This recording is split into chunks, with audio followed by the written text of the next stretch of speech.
Fox News Alert, national focus on this, and now new developments in two high-profile deaths of black men at the hands of police.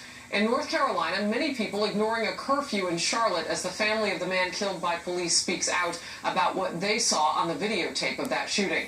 And in another racially charged police shooting, prosecutors in Oklahoma have charged a police officer with first-degree manslaughter.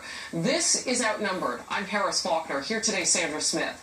Co-host of After the Bell on Fox Business, Melissa Francis. Democratic strategist, Julie Rodinsky. And today's #OneLuckyGuy, the Executive Vice President of Development and Acquisitions for the Trump Organization and son of presidential candidate Donald Trump. Welcome to Eric Trump. Can you say you were outnumbered, my dear? I am outnumbered. There's no question about it. That's quite I'm very outnumbered. You ready?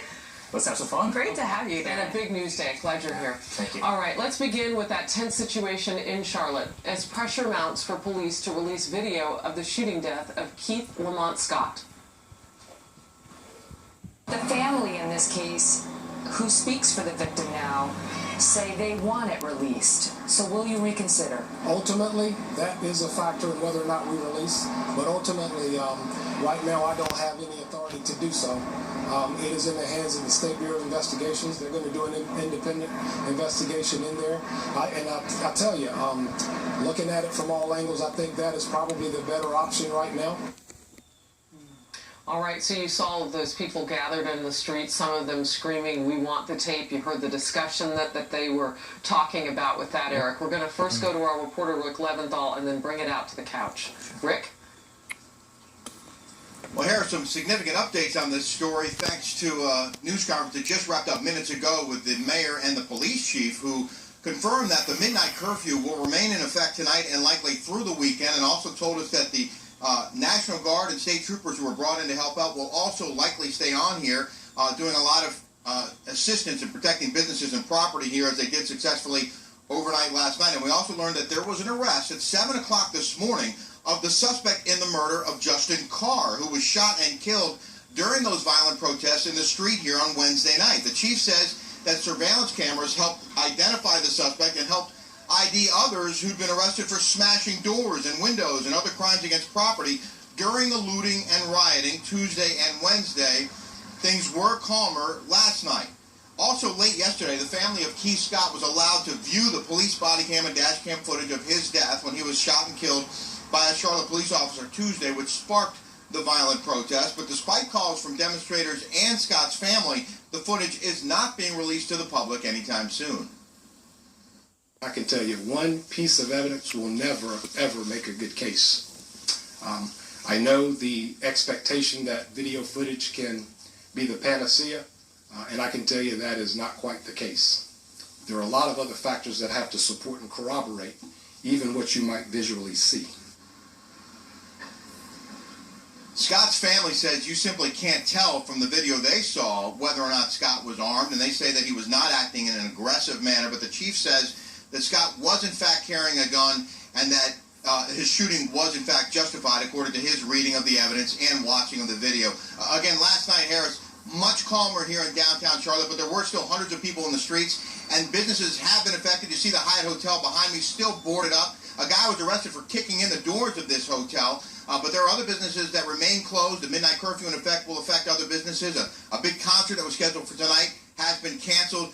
But the game, Sunday, the Panthers game against the Vikings, is still on for Sunday afternoon. Yeah, Rick, and before we let you go, I also caught from the Chiefs news conference a short while ago, Chief Putney, he said that they had gotten confirmation of plans for people to come from outside the state and join on the streets and protest, and that was part of the decision about that curfew last night from midnight to 6 a.m. Rick Leventhal there for us reporting. Thank you very much. As we come out, Eric, I just want to, first of all, get your first initial thoughts on what's playing out here. Well, it's pain. I mean, it's really, really sad. You see a great city in this country, and I know Charlotte very, very well. I've spent a tremendous amount of time there, and you see the pain, right? On one side, you have the police, and the police are amazing people, and we've gotten to know so many of them on the campaign trail. I mean, they work so hard. They do such a great job, 99.999% of the time. And then you see a community at the same time that's totally in hurt and distraught, and they have something happen. And you ask the question, well, do you release the video? Do you release the video? there's a rule of law and there's a way that these things are investigated. At the same time, I think people want to know what actually happened, right? And so it's really a balancing act. There's no simple solution. Yeah, just release the video. Well, then how do you get the testimony of all the witnesses without jading the witnesses, right? And do you not release it before doing that? I mean, it really is a balancing act, but people clearly want this to stop because this isn't America, and we're a country that loves each other, and we want unity, and we want peace in this nation, and it's tough to watch, honestly. It's just a tough thing to watch. That lack of transparency that you're speaking of, though, is so complicated because there's an investigation around this. I will say, Melissa, that it was interesting when you watched the police chief yesterday say that, you know what, he had more questions than answers after watching that video, that it didn't look like he was actually pointing anything at anyone. But it gets complicated from there because even the family admits they have more questions. Yeah, no, I mean, when you hear, one of the biggest problems in my mind is that every time I hear somebody talk about the video, I can't picture what's happening in it because the way people talk about it is kind of different, what it shows, what it doesn't show. So that's distressing. It makes you feel like showing it is going to ignite a lot of feelings, but keeping it away is making things worse. I think clearly you talk about the testimony of other people and how it will influence it. That's for sure a question. But in the end, more transparency is better than less. And that's what people in the streets are calling for. All right, so as everything we're learning, Sandra, has a political side. The protests have become a huge issue now in the campaign trail. Donald Trump is reaching out to black voters, and at the same time, he's denouncing what he calls a narrative of racist policing that has taken hold in the wake of deadly officer-involved shootings of black men. He also raised the issue of reviving stop-and-frisk policies, at least in Chicago, where we have seen an enormous amount of crime in terms of shootings. At a rally in Pennsylvania, he slammed Hillary Clinton and said she's at least partly to blame for the unrest in cities like Charlotte. Watch. Those peddling the narrative of cops as a racist force in our society, and this is a narrative that is supported with a nod by my opponent. You see what she's saying, and it's not good. Shared directly in the responsibility for the unrest that is afflicting our country and hurting those who have really the very least. People that are having a hard time. Earlier in the day, Trump also appeared to blame drugs for the unrest as well as President Obama's policies.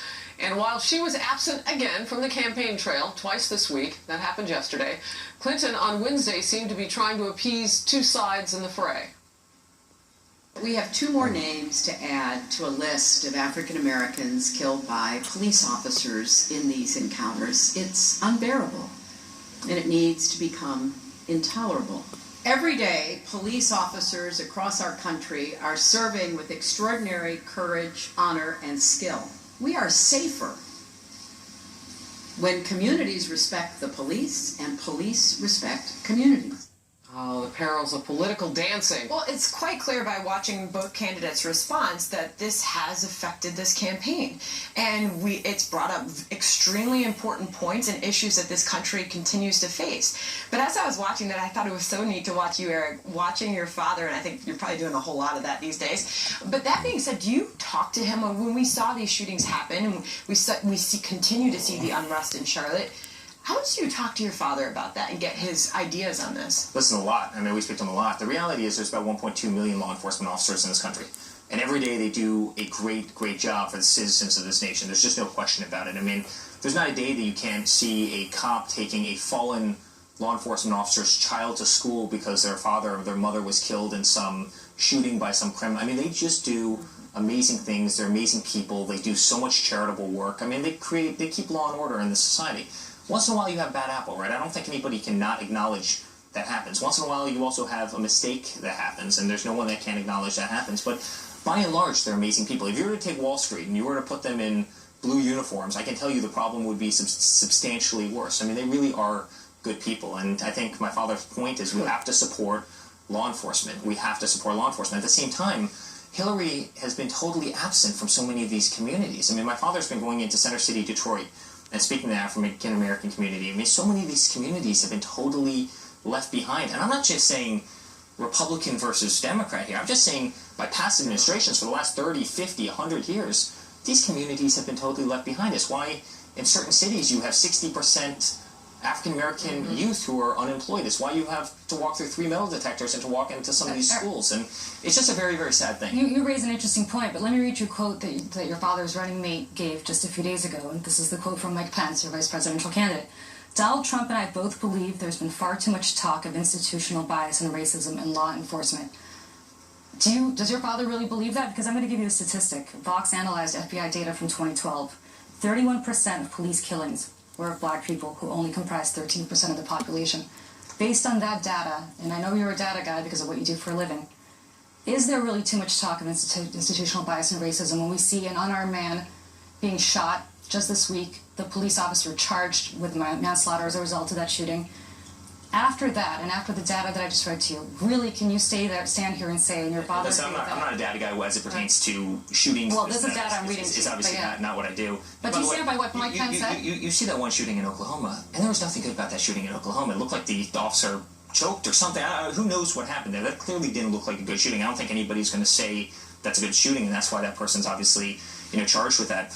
I think the point that's being made is all too often the first line of narrative to come to, and it's been used against my father for months and months and months, is you say anything. You go into you're not in an African-American community, and you're racist for not being in an African-American community. You go in, and then you give a speech in a African-American church in Detroit, and all of a sudden you're pandering, and now you're racist. And I think all too often what frustrates me as a civilian is you're damned if you do, you're damned if you don't. And the narrative coming one way, and it's always come toward the Republicans, is here you are, and you're filled with race, and you're filled with hate, and you're filled with bigotry. And it's simply not the case. But are we talking about it too much, as Mike Pence suggests? Are we discussing this issue too much? I think that was it. I think the accusation is thrown toward one side way too often, and I think that's really sad. I think we're people.